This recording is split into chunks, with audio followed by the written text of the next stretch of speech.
il faut faire des routes, mais il faut les faire sérieusement. Et il faut les faire au coût réel, au coût moyen que l'on observe sur le marché international et dans d'autres pays. La surfacturation est devenue un sport national au Cameroun. Et donc, cela ne nous permet pas de bitumer, par exemple, autant de kilomètres de route que nous aurions pu, ou d'entretenir autant de kilomètres de route que nous aurions pu, d'ouvrir de nouvelles routes. Or, nous nous engageons, dès lors que nous aurons effectivement la conduite des affaires de ce pays, d'inscrire au minimum 800 milliards de francs chaque année dans le budget de l'État pour les infrastructures de transport.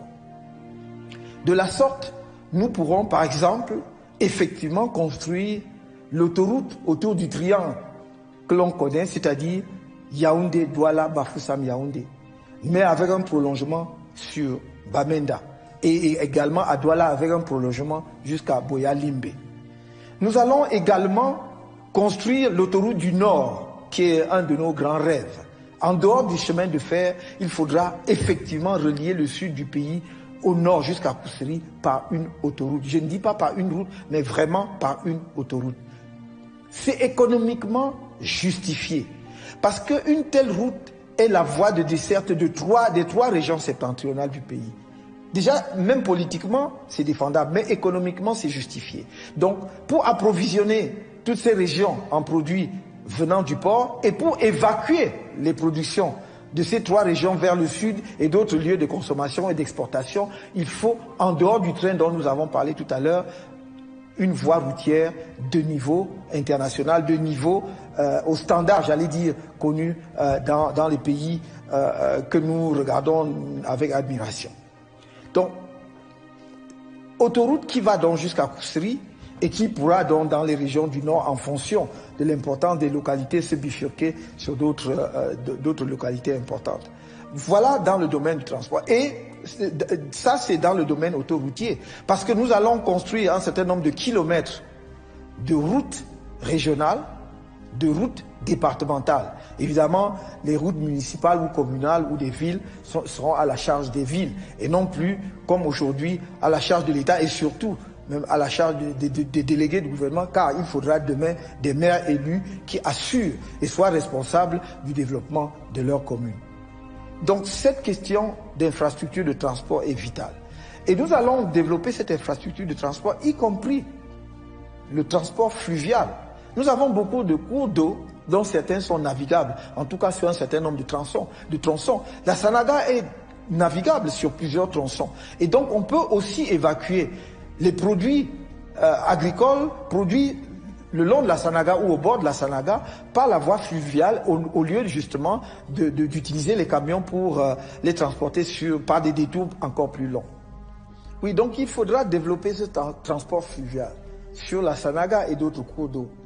Et dans les villes traversées par des cours d'eau, voir effectivement aussi comment utiliser des moyens de transport fluviaux. Par exemple, pour le transport des populations, on peut parfaitement imaginer qu'en dehors ou en plus du pont sur le Vouri et d'autres ponts qu'on construira sur le Vouri, par exemple, il puisse y avoir le transport d'une rive de Vouri à l'autre, justement par des petites embarcations bien conçues pour les besoins de la cause, ou même pour la plaisance, n'est-ce pas, sur le Vouri. Je sais pas, on peut imaginer, on voit dans diverses villes, pas seulement en Europe, mais même en Afrique, au Caire, vous avez des bateaux niches qui peuvent monter et redescendre avec conçus comme des restaurants où les gens peuvent dîner tranquillement le soir. Donc, l'infrastructure de transport va être essentielle. Je vais prendre l'exemple de la route Marwa-Mora. Elle va être reconstruite. Mora-Dabanga-Koussery, elle va être reconstruite cette année. Oui. Cette année. Marwa-Pousse va également être reconstruite. D'ailleurs, je voudrais dire Marwa-Bogo. C'est un tronçon routier d'urgence. Les travaux ont d'ailleurs commencé. Et Bogo-Pousse, les travaux vont bientôt commencer également.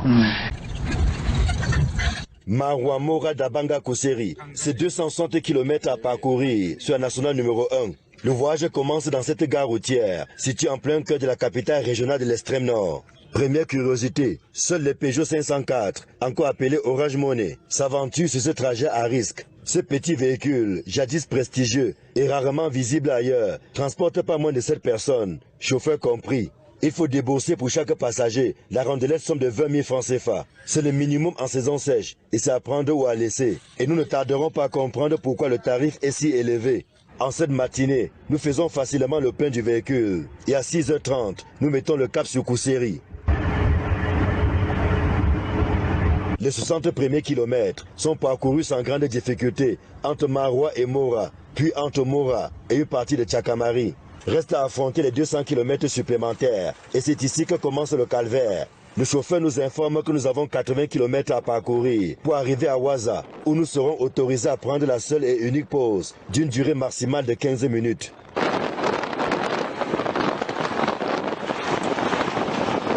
De ce qui tenait lieu de chaussée il y a quelques années, il ne reste plus qu'une succession de nids de poules et autres crevasses, dont la profondeur par endroits laisse les usagers pantois. En raison de sa forte dégradation, le chauffeur est obligé par moment d'abandonner la route principale pour emprunter des raccourcis. Nous sommes ainsi contraints de nous isoler pendant de longues minutes sur des itinéraires que seul le chauffeur maîtrise, faufilant sur des pistes tortueuses qui serpentent plusieurs villages. C'est pas facile, il y a trop de trous, la grande route ne passe plus. Si c'est par la grande route, on va faire 10 heures de temps. Donc on prend la brousse, on fait tellement dans la brousse pour gagner un peu de temps. On n'a rien ici là, vraiment, on est fatigué là. Vraiment, la route nous casse.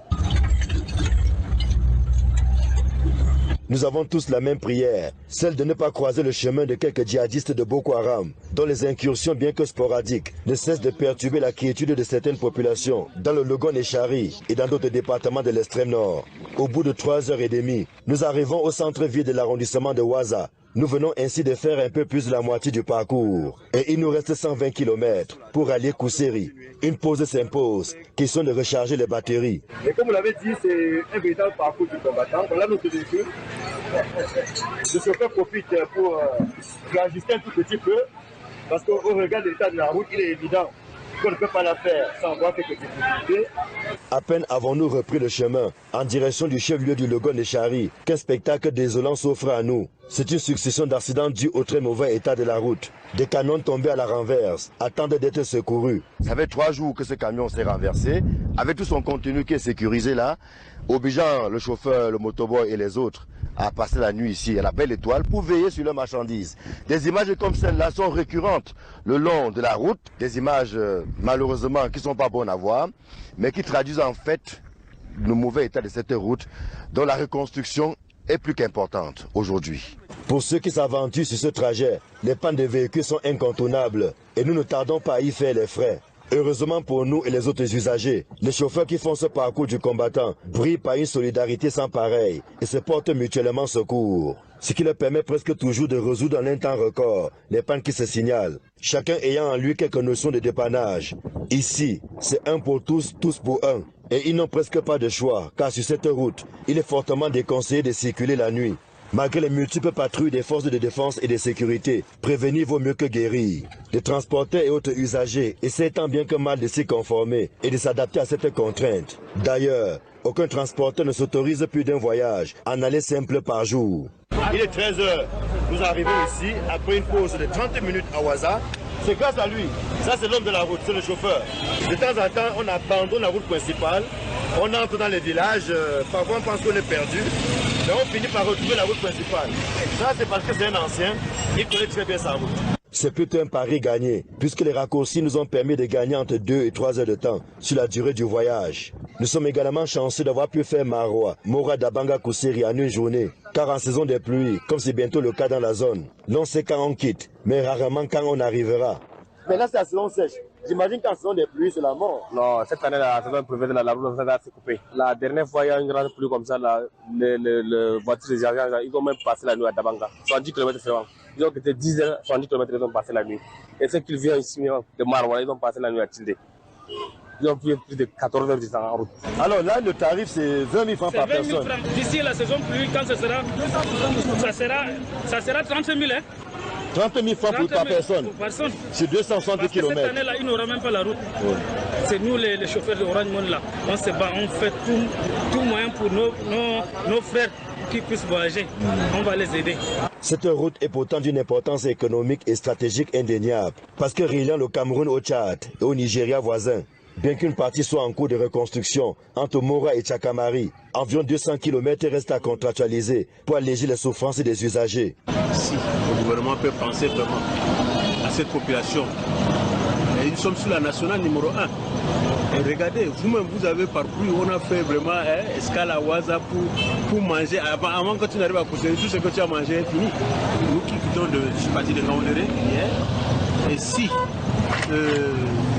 il pleut même aujourd'hui, ça veut dire qu'on est calé. C'est dire que le bout du tunnel n'est pas pour bientôt.